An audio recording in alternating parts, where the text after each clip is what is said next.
ਲੇਖਕ ਕ੍ਰਿਸ਼ਨ ਚੰਦਰ ਦੀ ਹਾਸ-ਵਿਅੰਗ ਕਿਤਾਬ ਏ ਇੱਕ ਗਧੇ ਦੀ ਆਤਮ ਕਥਾ ਭਾਗ ਚੌਥਾ। ਦੇਖੋ ਨਾ, ਮੈਂ ਕਿਹਾ, ਮੈਂ ਇੱਕ ਮਾਮੂਲੀ ਹਾਂ ਤੇ ਤੁਸੀਂ। ਸਾਡੇ ਬਹੁਤੇ ਸ਼ੇਅਰ ਹੋਲਡਰ ਅਕਸਰ ਗਧੇ ਹੁੰਦੇ ਨੇ, ਵਰਨਾ ਅਸੀਂ ਇੰਨਾ ਲਾਭ ਕਿਵੇਂ ਕਮਾ ਸਕਦੇ ਹਾਂ? ਤੁਸੀਂ ਤਾਂ ਸਭ ਜਾਣਦੇ ਹੋ। ਬਰਜੂਟੀਆ ਨੇ ਮੇਰੀ ਗਲ 'ਤੇ ਚੁੰਡੀ ਵੱਢੀ ਤੇ ਇੱਕ ਜ਼ੋਰਦਾਰ ਠਹਾਕਾ ਲਾਇਆ ਤੇ ਫਿਰ ਇਸ ਤਰ੍ਹਾਂ ਮੇਰੀ ਪਿੱਠ ਉੱਤੇ ਹੱਥ ਫੇਰਨ ਲੱਗਾ ਜਿਵੇਂ ਉਹ ਤੇ ਮੈਂ ਬਚਪਨ ਦੇ ਲੰਗੋਟੀਏ ਹੋਈਏ ਤੇ ਸਾਲਾਂ ਤੇ ਸਾਲ ਇਕੱਠੇ ਘਾਹ ਚਰਦੇ ਹੋਈਏ। ਫਿਰ ਉਸਨੇ ਮੈਨੂੰ ਅੱਖ ਮਾਰ ਕੇ ਕਿਹਾ, ਮੈਂ ਇਸ ਕੋਠੀ 'ਚ ਤੁਹਾਨੂੰ ਆਪਣੇ ਲਈ ਇੱਕ ਵੱਖਰਾ ਕਮਰਾ ਦੇ ਦੇਣਾ, ਫਸਟ ਕਲਾਸ ਏਅਰ ਕੰਡੀਸ਼ਨ ਕਮਰਾ, ਜਿਹੋ ਜਿਹਾ ਕਿਸੇ ਮਹਾਰਾਜੇ ਦੇ ਰੇਸ ਘੋੜੇ ਨੂੰ ਵੀ ਨਸੀਬ ਨਾ ਹੋਏ। ਹਰ ਤਰ੍ਹਾਂ ਦਾ ਐਸ਼ ਆਰਾਮ, ਰਾਤ ਨੂੰ ਤੁਹਾਡੇ ਲਈ ਮੁੰਨਾ ਬਾਈ ਦਾ ਨਾਚ ਤੇ ਗਾਣਾ। ਮੈਂ ਸੋਫੇ ਤੋਂ ਉੱਠਣ ਦੀ ਕੋਸ਼ਿਸ਼ ਕਰਦਿਆਂ ਕਿਹਾ, ਮੈਨੂੰ ਤਾਂ ਤੁਸੀਂ ਆਗਿਆ ਦਿਓ। ਦੇਖੋ, ਮੈਂ ਇੱਕ ਗਰੀਬ ਵਿਧਵਾ ਦਾ ਗਧਾ ਹਾਂ। ਉਹ ਤੇ ਉਸਦੇ ਬੱਚੇ ਮੇਰੀ ਉਡੀਕ ਕਰ ਰਹੇ ਹੋਣਗੇ। ਪ੍ਰਧਾਨ ਮੰਤਰੀ ਨੇ ਮੈਨੂੰ ਉਹਨਾਂ ਲਈ ਰਕਮ ਦਿੱਤੀ ਏ, ਉਹ ਉਹਨਾਂ ਨੂੰ ਦੇਣ ਜਾਣਾ ਏ। ਮੈਂ ਕਿੱਥੇ ਜਾਓਗੇ? ਬਰਜੂਟੀਆ ਨੇ ਮੈਨੂੰ ਪੁੱਛਿਆ। ਕ੍ਰਿਸ਼ਨ ਨਗਰ, ਜਮਨਾ ਪਾਰ। ਤਾਂ ਉੱਥੇ ਜਾਣ ਦੀ ਕੀ ਲੋੜ ਹੈ? ਮੈਂ ਆਪਣੀ ਵਿਊਕ ਭੇਜ ਕੇ ਉਹਨਾਂ ਨੂੰ ਇੱਥੇ ਬੁਲਾ ਲੈਣਾ। ਰਾਮ ਧੋਬੀ ਦੀ ਵਿਧਵਾ ਅਤੇ ਉਸਦੇ 3 ਬੱਚਿਆਂ ਨੂੰ ਇੱਥੇ ਕੁਆਟਰ 'ਚ ਜਗ੍ਹਾ ਦੇ ਦੇਣਾ ਤੇ ਮੈਨੂੰ ਆਪਣੀ ਕੋਠੀ 'ਚ ਇੱਕ ਧੋਬੀ ਦੀ ਵੀ ਲੋੜ ਹੈ। ਪਹਿਲਾਂ ਧੋਬੀ ਸਾਲਾ ਬੜਾ ਕੰਮਚੋਰ ਹੈ। ਤੁਸੀਂ ਬਿਲਕੁਲ ਚਿੰਤਾ ਨਾ ਕਰੋ, ਸਭ ਠੀਕ ਹੋ ਜਾਏਗਾ। ਵੈਸੇ ਤੁਸੀਂ ਘਬਰਾਓ ਨਾ। ਜੇ ਤੁਸੀਂ ਕੁਛ ਚੀਜ਼ ਸੋਚਣਾ ਚਾਹੁੰਦੇ ਹੋ, ਇਸ ਕਾਗਜ਼ 'ਤੇ ਦਸਤਖਤ ਕਰਨੇ ਨਹੀਂ ਚਾਹੁੰਦੇ ਨਾ ਸਹੀ, ਮੈਂ ਵੀ ਅਜੇ ਤੁਹਾਨੂੰ ਮਜਬੂਰ ਨਹੀਂ ਕਰਨਾ ਚਾਹੁੰਦਾ, ਪਰ ਇੰਨੀ ਬੇਨਤੀ ਜ਼ਰੂਰ ਹੈ ਕਿ ਅਜੇ ਕੁਛ ਦਿਨ ਤੁਸੀਂ ਮੇਰੇ ਮਹਿਮਾਨ ਜ਼ਰੂਰ ਰਹੋ। ਇਸ ਨਾਲ ਮੈਨੂੰ ਬੜੀ ਖੁਸ਼ੀ ਹੋਏਗੀ। ਉਸਨੇ ਪਾਰਟਨਰਸ਼ਿਪ ਵਾਲਾ ਕਾਗਜ਼ ਜੇਬ ਵਿੱਚ ਪਾ ਲਿਆ ਤੇ ਮੇਰੇ ਵੱਲ ਅਜਿਹੀਆਂ ਤਰਲੇ ਭਰੀਆਂ ਅੱਖਾਂ ਨਾਲ ਦੇਖਣ ਲੱਗਾ ਕਿ ਮੈਥੋਂ ਇਨਕਾਰ ਨਾ ਕੀਤਾ ਗਿਆ। ਮੈਂ ਵੀ ਸੋਚਿਆ, ਚਲੋ ਮੇਰੇ ਕਾਰਨ ਵਿਚਾਰੀ ਰਾਮੂ ਦੀ ਵਿਧਵਾ ਨੂੰ ਨੌਕਰੀ ਮਿਲ ਰਹੀ ਹੈ ਤਾਂ ਉਸਦੇ ਬੱਚਿਆਂ ਲਈ ਠਿਕਾਣਾ ਵੀ ਬਣ ਰਿਹਾ ਹੈ। ਇੱਥੇ ਕੁਛ ਦਿਨ ਰਹਾਂਗੇ, ਕੀ ਬੁਰਾ ਹੈ। ਦੂਜੇ ਦਿਨ ਮੈਨੂੰ ਸੰਗੀਤ ਦੀਆਂ ਮੱਧਮ ਧੁਨਾਂ ਦੇ ਨਾਲ ਖਵਾਬੇ ਖਰਗੋਸ਼ ਮਤਲਬ ਗੂੜੀ ਨੀਂਦ ਨਹੀਂ, ਬਲਕਿ ਖਵਾਬੇ ਖਰ ਗਧੇ ਦੀ ਨੀਂਦ ਵਿੱਚੋਂ ਜਗਾਇਆ ਗਿਆ। ਮੈਂ ਬਿਸਤਰੇ ਤੋਂ ਉੱਠ ਕੇ ਦੇਖਿਆ, ਬਹੁਤ ਸਾਰੇ ਨੌਕਰ ਨਾਸ਼ਤਾ ਲਈ ਖੜੇ ਸਨ। ਮੱਠੇ ਤਾ ਤੇ ਭੁੰਨਿਆ ਹੋਇਆ ਬਾਜਰੇ ਦਾ ਦਲੀਆ ਖਾਣ ਵਿੱਚ ਬੜਾ ਆਨੰਦ ਆਇਆ। ਇਸ ਤੋਂ ਪਹਿਲਾਂ ਸਿਰਫ ਸੁਣਿਆ ਹੋਇਆ ਸੀ ਕਿ ਆਦਮੀ ਆਪਣੀ ਮਤਲਬ ਲਈ ਗਧੇ ਨੂੰ ਪਿਓ ਬਣਾ ਲੈਂਦਾ ਹੈ। ਅੱਜ ਆਪਣੀ ਅੱਖਾਂ ਦੇ ਸਾਹਮਣੇ ਇਸ ਦੀ ਪੁਸ਼ਟੀ ਹੋ ਗਈ।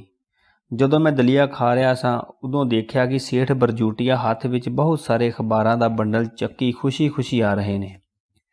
ਆਉਂਦੇ ਹੀ ਐਡੇ ਮੋਹ ਨਾਲ ਗਲੇ ਮਿਲੇ ਜਿਵੇਂ ਮੈਂ ਗਧਾ ਨਾ ਹੋਵਾਂ, ਉਹਨਾਂ ਦਾ ਸਕਾ ਭਰਾ ਜਾਂ ਪਿਓ ਹੋਵਾਂ। ਕਹਿਣ ਲੱਗੇ, ਇਹ ਦੇਖੋ, ਦੁਨੀਆ ਭਰ ਦੇ ਅਖਬਾਰਾਂ 'ਚ ਤੁਹਾਡੀਆਂ ਫੋਟੋਆਂ ਛਪੀਆਂ ਨੇ ਤੇ ਪਹਿਲੇ ਪੰਨੇ 'ਤੇ। ਅੱਜ ਤਾਂ ਤੁਸੀਂ ਫਾਰਮੂਲਾ ਦੇ ਸੰਕਟ ਨੂੰ ਵੀ ਪਿਛਲੇ ਪੰਨਿਆਂ 'ਤੇ ਸੁੱਟ ਦਿੱਤਾ ਹੈ। ਆਹ ਦੇਖੋ, ਚਰਚਿਲ ਦਾ ਭਾਸ਼ਣ ਵੀ ਦੂਜੇ ਪੰਨੇ 'ਤੇ ਛਪਿਆ ਹੈ। ਮੈਂ ਦੇਖਿਆ, ਡੇਲੀ ਮਿਰਰ ਨੇ 7 ਕਾਲਮਾਂ ਦੀ ਸੁਰਖੀ ਲਾਈ ਸੀ।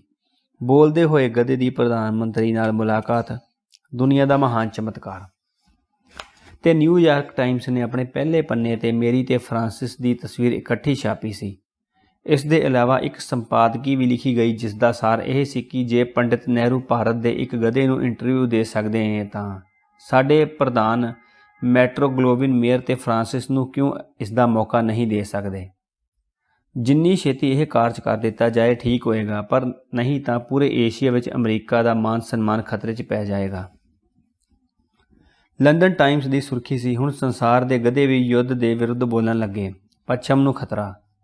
ਫਰਾਂਸ ਦੀ ਕੰਜ਼ਰਵੇਟਿਵ ਪਰਚੇ ਲਾਮਾਂਦੇ ਨੇ ਇੱਕ ਵਿਅੰਗਮਈ ਸੁਰਖੀ ਲਾਈ ਸੀ, ਨਹਿਰੂ ਦਾ ਗਧਾ ਪੰਚਸ਼ੀਲ ਦੇ ਪੱਖ ਵਿੱਚ। ਪਰ ਲਾਮਾਂਦੇ ਤੋਂ ਕਦ ਨਿਆਂ ਦੀ ਆਸ ਕੀਤੀ ਜਾ ਸਕਦੀ ਹੈ? ਭਾਰਤ ਦੇ ਲਗਭਗ ਸਾਰੇ ਪਰਚਿਆਂ ਨੇ ਮੋਟੀ ਟਾਈਪ ਵਿੱਚ ਮੇਰੀ ਇੰਟਰਵਿਊ ਛਾਪੀ ਸੀ। ਬਹੁਤ ਸਾਰੇ ਅਖਬਾਰਾਂ ਨੇ ਸੰਪਾਦਕੀ ਵੀ ਲਿਖੀ ਸੀ ਤੇ ਕਈਆਂ ਨੇ ਇਸ ਗੱਲ ਉੱਤੇ ਕਰੜੀ ਨੁਕਤਾਚੀਨੀ ਕੀਤੀ ਸੀ ਕਿ ਕਿਉਂ ਪੰਡਤ ਜੀ ਨੇ ਇੱਕ ਮਾਮੂਲੀ ਗਧੇ ਨੂੰ ਇੰਟਰਵਿਊ ਦਿੱਤੀ, ਭਾਵ ਜਿੰਨੇ ਮੂੰਹ ਓਨੀਆਂ ਗੱਲਾਂ। ਪਰ ਇਸ ਵਿੱਚ ਕੋਈ ਸ਼ੱਕ ਨਹੀਂ ਕਿ ਰਾਤੋਂ ਰਾਤ ਮੈਂ ਇੱਕ ਅੰਤਰਰਾਸ਼ਟਰੀ ਨਾਮਣਾ ਖੱਟ ਲਿਆ ਸੀ ਤੇ ਅੱਜ ਸਾਰੇ ਸੰਸਾਰ ਵਿੱਚ ਮੇਰੀ ਹੀ ਚਰਚਾ ਸੀ। ਓ ਜੀ, ਇਹ ਤਾਰ ਤਾਂ ਦੇਖੋ, ਸੇਠ ਬਰਜੂਟੀਆ ਨੇ ਤਾਰਾਂ ਦਾ ਬੰਡਲ ਦਿਖਾਉਂਦਿਆਂ ਕਿਹਾ। ਤੇਰੇ ਤਾਰ ਵਧਾਈ ਦੇ ਸੀ, ਪਰ ਕੁਝ ਕੰਮ ਦੇ ਵੀ ਸੀ। ਆਹ ਦੇਖੋ, ਇਹ ਤਰ੍ਹਾਂ ਕੰਚਨਜੰਗਾ ਪਹਾੜਾਂ ਦੀ ਟੀਸੀ ਸਰ ਕਰਨ ਜਾ ਰਹੀ ਟੋਲੀ ਵੱਲੋਂ ਆਇਆ ਏ।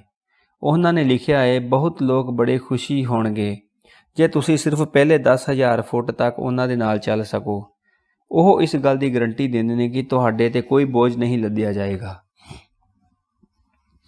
ਇਹ ਤਾਰ ਦੇਖੋ। ਪ੍ਰਸਿੱਧ ਫਿਲਮ ਡਾਇਰੈਕਟਰ ਖਵਾਜਾ ਅਹਿਮਦ ਅੱਬਾਸ ਤੇ ਰਮੇਸ਼ ਸਹਿਗਲ ਨੇ ਅਰਜ਼ ਕੀਤੀ ਹੈ ਕਿ ਤੁਸੀਂ ਉਹਨਾਂ ਦੀ ਨਵੀਂ ਫਿਲਮ 'ਚ ਕੰਮ ਕਰੋ।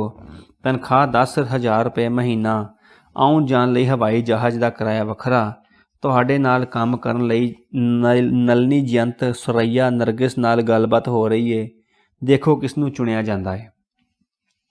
ਇਹ ਤਾਰ ਦੇਖੋ। ਫਿਲਮ ਸਟਾਰ ਜਾਨੀ ਵਾਕਰ ਤੇ ਭਗਵਾਨ ਤੁਹਾਡੇ ਨਾਲ ਇੱਕ ਕਾਮੇਡੀ ਫਿਲਮ ਬਣਾਉਣਾ ਚਾਹੁੰਦੇ ਨੇ। ਪਬਲਿਸਿਟੀ ਵਿੱਚ ਤੁਹਾਡਾ ਨਾਂ ਇਹਨਾਂ ਦੋਵਾਂ ਤੋਂ ਪਹਿਲਾਂ ਦਿੱਤਾ ਜਾਏਗਾ। ਕਹੋ ਮਨਜ਼ੂਰ ਹੈ? ਇਹ ਦੀ ਗ੍ਰੇਟ ਰਾਇਲ ਸਰਕਸ ਵੱਲੋਂ ਆਫਰ ਹੈ। ਉਹ ਤੁਹਾਨੂੰ ਲੈ ਕੇ ਯੂਰਪ ਦੇ ਸਫ਼ਰ 'ਤੇ ਜਾਣਾ ਚਾਹੁੰਦੇ ਨੇ। ਮੈਂ ਹਿਰਖ ਵੱਸ ਚਿੜ ਕੇ ਤਾਰਾਂ ਦਾ ਬੰਡਲ ਪੁਆਇਂ ਸੁੱਟ ਦਿੱਤਾ। ਬਰਜੂਟੀਆ ਨੇ ਦੁੱਖ ਪ੍ਰਗਟ ਕਰਦੇ ਹੋਏ ਕਿਹਾ, ਲੋਕੀ ਅਜਿਹੀ ਪ੍ਰਸਿੱਧੀ ਲਈ ਤਰਸਦੇ ਨੇ ਤੇ ਤੁਸੀਂ ਹੋ ਕਿ ਇਸ ਤਰ੍ਹਾਂ ਇਨਕਾਰ ਕਰ ਰਹੇ ਹੋ। ਓ ਜੀ ਸਾਹਿਬ ਜੀ, ਮੈਨੂੰ ਅਜਿਹੀ ਪ੍ਰਸਿੱਧੀ ਮਿਲੇ ਤਾਂ ਮੈਂ ਗਧਾ ਸੂਰ ਬਣਨ ਲਈ ਤਿਆਰ ਹਾਂ। ਮੈਂ ਹਿਰਖ ਕੇ ਆਪਣੇ ਦੰਦ ਪੀ ਲਏ ਤੇ ਪਰ ਕੁਝ ਨਾ ਕਹਿ ਸਕਿਆ। ਸੇਠ ਬਰਜੂਟੀਆ ਨੇ ਕਿਹਾ, ਬਾਹਰ ਬਹੁਤ ਸਾਰੇ ਲੋਕ ਤੁਹਾਨੂੰ ਮਿਲਣ ਦੀ ਆਸ ਲਾਈ ਬੈਠੇ ਨੇ।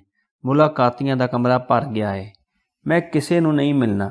ਹਿਰਖ ਵੱਸ ਪੂੰਛ ਹਿਲਾਉਂਦਿਆਂ ਹੋਇਆ ਮੈਂ ਕਿਹਾ, ਘੱਟੋ ਘੱਟ ਤੁਸੀਂ ਦਿੱਲੀ ਮਿਊਨਿਸਪੈਲਿਟੀ ਦੇ ਚੇਅਰਮੈਨ ਨੂੰ ਤਾਂ ਮਿਲ ਲਓ। ਹਾਏ, ਮੈਂ ਘਬਰਾ ਗਿਆ। ਉਹ ਵੀ ਆਏ ਨੇ? ਆਹੋ ਜੀ। ਸੇਠ ਬਰਜੂਟੀਆ ਨੇ ਇਸ ਤਰ੍ਹਾਂ ਅੱਖ ਮਾਰ ਕੇ ਕਿਹਾ ਜਿਵੇਂ ਇਹ ਸਭ ਉਸਨੇ ਹੀ ਕੀਤਾ ਹੋਏ। ਅਸਲ 'ਚ ਦਿੱਲੀ ਮਿਊਨਿਸਪਲ ਕਮੇਟੀ ਤੁਹਾਨੂੰ ਇੱਕ ਮਾਣ ਪੱਤਰ ਭੇਂਟ ਕਰਨਾ ਚਾਹੁੰਦੀ ਏ। ਮੈਨੂੰ? ਮੈਂ ਹੈਰਾਨੀ ਨਾਲ ਕੂਕ ਕੇ ਕਿਹਾ, ਇੱਕ ਮਾਮੂਲੀ ਗਧੇ ਨੂੰ? ਇਹ ਦਿੱਲੀ ਮਿਊਨਿਸਪਲ ਕਮੇਟੀ ਨੂੰ ਕੀ ਹੋ ਗਿਆ ਏ? ਹੁਣ ਤੁਸੀਂ ਮਾਮੂਲੀ ਗਧੇ ਨਹੀਂ ਰਹੇ। ਬਰਜੂਟੀਆ ਨੇ ਪ੍ਰਸ਼ੰਸਾ ਦੀ ਫੁਹਾਰ ਮਾਰਦਿਆਂ ਕਿਹਾ, ਹੁਣ ਤੁਸੀਂ ਭਾਰਤ ਦੇ ਜਾਣੇ ਮਾਣੇ ਬਲਕਿ ਸਾਰੀ ਦੁਨੀਆ 'ਚ ਜਾਣੇ ਮਾਣੇ ਸੰਸਾਰ ਦੇ ਮਹਾਨਤਮ ਗਧੇ ਹੋ। ਤੇ ਉਹ ਸਿਰਫ ਇਸ ਲਈ ਕਿ ਮੈਂ ਭੁੱਲ ਕੇ ਪ੍ਰਧਾਨ ਮੰਤਰੀ ਦੀ ਕੋਠੀ ਚਲਾ ਗਿਆ ਸੀ ਤੇ ਉਹਨਾਂ ਨੇ ਮੋਹ ਵਸ ਮੇਰੀ ਪਿੱਠ 'ਤੇ ਹੱਥ ਫੇਰਿਆ ਤੇ ਥੋੜ੍ਹੀ ਦੇਰ ਸਵਾਰੀ ਕਰ ਲਈ, ਸਿਰਫ ਇਸ ਲਈ? ਹੈਰਾਨੀ ਹੈ ਸਾਹਿਬ, ਗਧਾ ਮੈਂ ਕਿ ਤੁਸੀਂ ਹੋ? ਬਰਜੂਟੀਆ ਨੇ ਕਿਹਾ, ਜੇ ਤੁਸੀਂ ਆਗਿਆ ਦਿਓ ਤਾਂ ਉਹਨਾਂ ਨੂੰ ਇੱਥੇ ਬੁਲਾ ਲਵਾਂ। ਨਹੀਂ, ਮੈਂ ਹਿਰਖ ਨਾਲ ਕਿਹਾ, ਨਹੀਂ ਸਾਹਿਬ, ਮੈਂ ਇਸ ਯੋਗ ਨਹੀਂ ਹਾਂ ਕਿ ਦਿੱਲੀ ਮਿਊਨਿਸਪਲ ਕਮੇਟੀ ਮੇਰੀ ਸੇਵਾ 'ਚ ਮਾਣ ਪੱਤਰ ਪੇਸ਼ ਕਰੇ। ਉਹ ਜੀ ਸ਼੍ਰੀਮਾਨ ਜੀ, ਤੁਸੀਂ ਕਈਆਂ ਗੱਲਾਂ ਕਰਦੇ ਪਏ ਹੋ। ਬਰਜੂਟੀਆ ਨੇ ਮੈਨੂੰ ਸਮਝਾਉਂਦਿਆਂ ਹੋਇਆ ਕਿਹਾ, ਤੇ ਦੇਖੋ ਇਹ ਹੁਣ ਬੜੀ ਬਦਤਮੀਜੀ ਹੋਏਗੀ। ਅਸਲ 'ਚ ਮੈਂ ਤੁਹਾਡੇ ਵੱਲੋਂ ਹਾਂ ਕਰ ਦਿੱਤੀ ਹੈ ਤੇ ਹੁਣ ਉਹ ਲੋਕ ਸਾਰਾ ਪ੍ਰਬੰਧ ਕਰ ਚੁੱਕੇ ਨੇ। ਬਾਜ਼ਾਰਾਂ 'ਚ ਪੋਸਟਰ ਲੱਗ ਚੁੱਕੇ ਨੇ। ਸ਼ਹਿਰ ਦੇ ਸੱਜਣ ਬੰਦਿਆਂ ਨੂੰ ਸੱਦਾ ਜਾ ਚੁੱਕਿਆ ਏ। ਜਰਾ ਸੋਚੋ ਤਾਂ ਸਹੀ, ਜੇ ਤੁਸੀਂ ਮਾਣ ਪੱਤਰ ਸਵੀਕਾਰ ਨਾ ਕੀਤਾ ਤਾਂ ਲੋਕ ਕਿੰਨੇ ਨਿਰਾਸ਼ ਹੋਣਗੇ।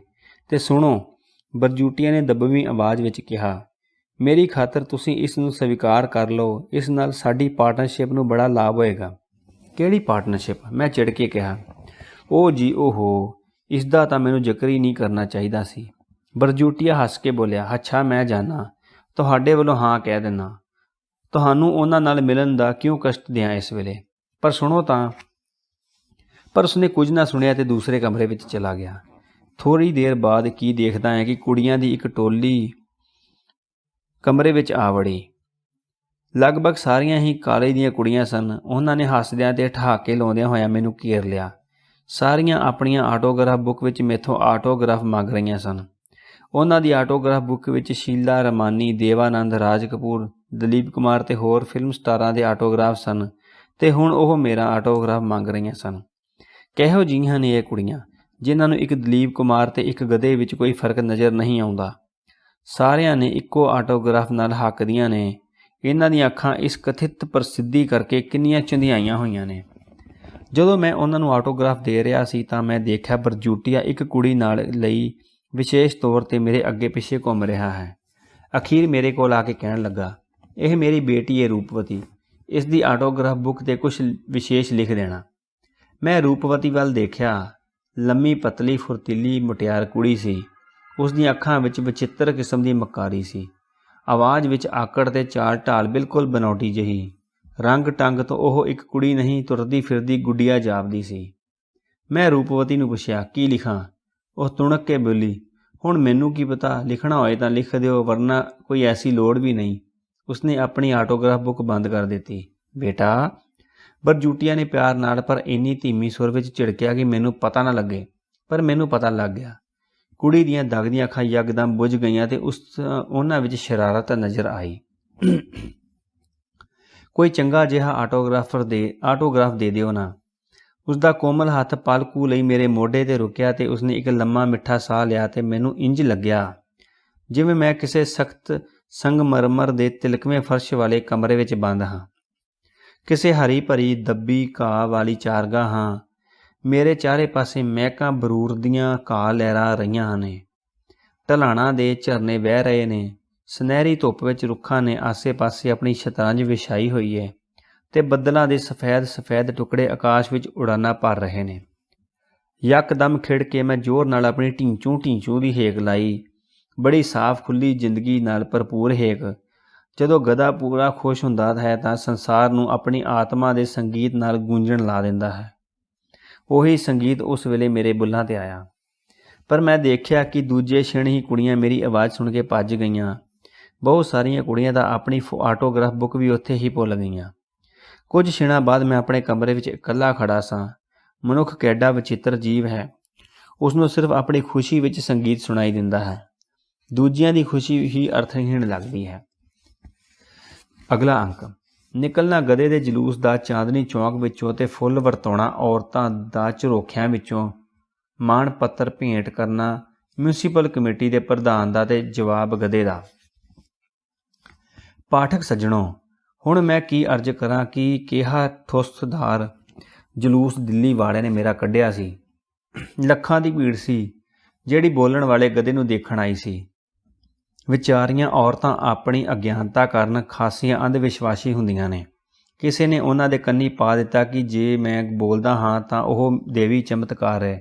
ਭਾਵ ਇਹ ਇਸ ਤਰ੍ਹਾਂ ਨਾਲ ਅਨੇਕਾਂ ਗੱਲਾਂ ਉਹਨਾਂ ਅੰਧ ਵਿਸ਼ਵਾਸੀ ਔਰਤਾਂ ਦੇ ਦਿਲ ਵਿੱਚ ਵਸਾ ਦਿੱਤੀਆਂ ਗਈਆਂ। ਸਿੱਟਾ ਇਹ ਹੋਇਆ ਕਿ ਜਦੋਂ ਚਾਂਦਨੀ ਚੌਂਕ ਵਿੱਚੋਂ ਮੇਰਾ ਜਲੂਸ ਲੰਘਿਆ ਤਾਂ ਉੱਪਰੋਂ ਮਕਾਨਾਂ ਦੀਆਂ ਖਿੜਕੀਆਂ ਵਿੱਚੋਂ ਮੇਰੇ 'ਤੇ ਫੁੱਲਾਂ ਦੀ ਵਰਖਾ ਹੁੰਦੀ ਰਹੀ। ਜਗ੍ਹਾ ਜਗ੍ਹਾ ਜਲੂਸ ਵਿੱਚੋਂ ਵਾਰੀ-ਵਾਰੀ ਗਧੇ ਦੀ ਜੈ ਦੀਆਂ ਆਵਾਜ਼ਾਂ ਗੂੰਜਦੀਆਂ ਤੇ ਮੇਰੀ ਸਵਾਰੀ ਨੂੰ ਰੁਕ ਕੇ ਦਰਸ਼ਨ ਅਭਿਲਾਸ਼ੀਆਂ ਨੂੰ ਮੇਰੇ ਦਰਸ਼ਨਾਂ ਦਾ ਸ਼ੁਭ ਮੌਕਾ ਦਿੱਤਾ ਜਾਂਦਾ ਤੇ ਮੈਨੂੰ ਕਿਹਾ ਜਾਂਦਾ ਕਿ ਆਸ਼ੀਰਵਾਦ ਜਾਂ ਧੰਨਵਾਦ ਵਜੋਂ ਕੁਝ ਸ਼ਬਦ ਉਹਨਾਂ ਸਾਹਮਣੇ ਬੋਲ ਦਿਆ ਤਾਂ ਕਿ ਉਹਨਾਂ ਨੂੰ ਯਕੀਨ ਹੋ ਜਾਏ ਕਿ ਮੈਂ ਕੋਈ ਬਿਲਕੁਲ ਗਧਾ ਨਹੀਂ ਜਾਂ ਫਰਾਡ ਨਹੀਂ ਹਾਂ, ਸੱਚਮੁੱਚ ਉਹਨਾਂ ਦੀ ਭਾਸ਼ਾ ਬੋਲਦਾ ਹਾਂ। ਸੋ ਮੈਨੂੰ ਕਈ ਜਗ੍ਹਾ ਬੋਲਣਾ ਪਿਆ। ਮੇਰੇ ਬੋਲਦਿਆਂ ਹੀ ਲੋਕਾਂ ਦੀ ਹਾਲਤ ਅਜੀਬ ਹੋ ਜਾਂਦੀ। ਕਈ ਜਣੇ ਤੇ ਬੇਹੋਸ਼ ਵੀ ਹੋ ਜਾਂਦੇ। ਬਹੁਤ ਸਾਰੇ ਲੋਕ ਇੱਥੇ ਗੋਡਿਆਂ ਭਾਰ ਬੈਠ ਕੇ ਹੱਥ ਜੋੜਨ ਲੱਗ ਪੈਂਦੇ ਜਾਂ ਜ਼ਮੀਨ 'ਤੇ ਲੇਟ ਕੇ ਸਾਖਸ਼ਾਤ ਦੰਡਵਤ ਕਰਨ ਲੱਗਦੇ। ਪੂਰੇ ਸ਼ਹਿਰ ਉੱਪਰੋਂ ਇੱਕ ਤਰ੍ਹਾਂ ਦੀ ਧਾਰਮਿਕਤਾ ਜਿਹੀ ਛਾ ਗਈ ਤੇ ਜਿਵੇਂ ਕਿ ਮੈਨੂੰ ਬਾਅਦ ਵਿੱਚ ਪਤਾ ਲੱਗਾ ਇਹ ਸਾਰਾ ਪ੍ਰਬੰਧ ਸੇਠ ਬਰਜੂਟੀਆ ਨੇ ਕੀਤਾ ਸੀ। ਉਸ ਦਿਨ ਮੈਨੂੰ ਖੂਬ ਚੰਗੀ ਤਰ੍ਹਾਂ ਵਟਣਾ ਤੇ ਸੁਗੰਧੀਆਂ ਮਲ ਕੇ ਨਹਾਇਆ ਗਿਆ। ਜ਼ਿੰਦਗੀ ਵਿੱਚ ਕਦੇ ਵੀ ਮੈਂ ਆਪਣੇ ਆਪ ਨੂੰ ਇੰਨਾ ਸਾਫ਼ ਸੁਥਰਾ ਨਹੀਂ ਸੀ ਦੇਖਿਆ। ਇੱਕ ਬੜਾ ਸੁੰਦਰ ਕੱਢਿਆ ਹੋਇਆ ਝੁੱਲ ਮੇਰੀ ਪਿੱਠ 'ਤੇ ਪਾਇਆ ਗਿਆ। ਸੋਨੇ ਦਾ ਝੂਮਰ ਮੇਰੇ ਮੱਥੇ 'ਤੇ ਸੀ ਅਤੇ ਗਲ ਵਿੱਚ ਫੁੱਲਾਂ ਦੀ ਅਣਗਿਣਤ ਹਾਰ ਸਨ। 2 ਸੇਵਕ ਮੇਰੇ ਨਾਲ ਸਨ ਜਿਹੜੇ ਬੁਰਸ਼ ਨਾਲ ਹਰੇਕ 2-3 ਗਜ਼ ਪਿੱਛੋਂ ਮੇਰੇ ਸਿਰ ਤੋਂ ਧੂੜ ਸਾਫ਼ ਕਰ ਦਿੰਦੇ ਸਨ, ਕਿਉਂਕਿ ਰਸਤੇ ਵਿੱਚ ਧੂੜ ਬੜੀ ਉੱਡ ਰਹੀ ਸੀ। ਇੱਕ ਸੇਵਕ ਗੁਲਾਬਦਾਨੀ ਚੁੱਕੀ ਨਾਲ ਤੁਰ ਰਿਹਾ ਸੀ ਤੇ ਹਰ 2 ਮਿੰਟ ਪਿੱਛੋਂ ਮੇਰੇ ਸਰੀਰ 'ਤੇ ਇਤਰ ਦੀ ਵਰਖਾ ਕਰ ਦਿੰਦਾ। ਅੱਜ ਸਵੇਰੇ ਸੇਠ ਬਰਜੂਟੀਆ ਨੇ ਨਾਈ ਦਾ ਵਿਸ਼ੇਸ਼ ਪ੍ਰਬੰਧ ਕਰਕੇ ਮੇਰੀ ਪੂੰਛ ਦੀ ਹਜਾਮਤ ਕੀਤੀ ਸੀ। ਵਾਲਾਂ ਨੂੰ ਬੜੇ ਸੋਹਣੇ ਢੰਗ ਨਾਲ ਕੱਟਿਆ ਸੀ ਤੇ ਪੈਰਾਂ ਦੇ 9 ਸਵਾਰੇ ਸੀ। ਬਿਨਾਂ ਸ਼ੱਕ ਅੱਜ ਮੈਂ ਸੰਸਾਰ ਦਾ ਸੁਤੰਤਰਮ ਗਧਾ ਦਿਸ ਰਿਹਾ ਸਾਂ। ਇਸ ਤਰ੍ਹਾਂ ਮੈਨੂੰ ਟਾਊਨ ਹਾਲ ਵਿੱਚ ਲੈ ਜਾਇਆ ਗਿਆ। ਮੈਨੂੰ ਦੇਖਦੇ ਹੀ ਟਾਊਨ ਹਾਲ ਅੰਦਰ ਜਿੰਨੇ ਮਾਣਯੋਗ ਸੱਜਣ ਪਧਾਰੇ ਸਨ ਉੱਠ ਖੜੇ ਹੋਏ ਅਤੇ ਸਵਾਗਤ ਵਿੱਚ ਮੇਰੇ ਹੱਥ ਜੋੜ ਕੇ ਫਿਰ ਆਪੋ ਆਪਣੀ ਜਗ੍ਹਾ ਬੈਠ ਗਏ। ਮੈਨੂੰ ਸਟੇਜ 'ਤੇ ਲੈ ਜਾਇਆ ਗਿਆ। ਫਿਰ ਵੱਖ-ਵੱਖ ਸਭਾਵਾਂ ਵੱਲੋਂ ਮੇਰੇ ਗਲ ਵਿੱਚ ਹਾਰ ਪਾਏ ਅਤੇ ਤੋਹਫੇ ਭੇਟ ਕੀਤੇ ਗਏ। ਮਿਊਨਿਸਪਲ ਕਮੇਟੀ ਦੇ ਪ੍ਰਧਾਨ ਨੇ ਆਪਣੇ ਮਾਣ ਪੱਤਰ ਵਿੱਚ ਕਿਹਾ, ਜਿਸ ਦਿਨ ਆਪ ਜੀ ਪਹਿਲੀ ਵਾਰ ਸਾਡੀ ਮਿਊਨਿਸਪਲ ਕਮੇਟੀ ਵਿੱਚ ਪਧਾਰੇ ਸੀ ਉਸ ਦਿਨ ਸਾਨੂੰ ਪਤਾ ਨਹੀਂ ਸੀ ਕਿ ਤੁਸੀਂ ਕੌਣ ਹੋ। ਅਸੀਂ ਤੁਹਾਨੂੰ ਇੱਕ ਮਾਮੂਲੀ ਗਧਾ ਸਮਝਿਆ ਤੇ ਲੱਤ ਮਾਰ ਕੇ ਬਾਹਰ ਕੱਢ ਦਿੱਤਾ।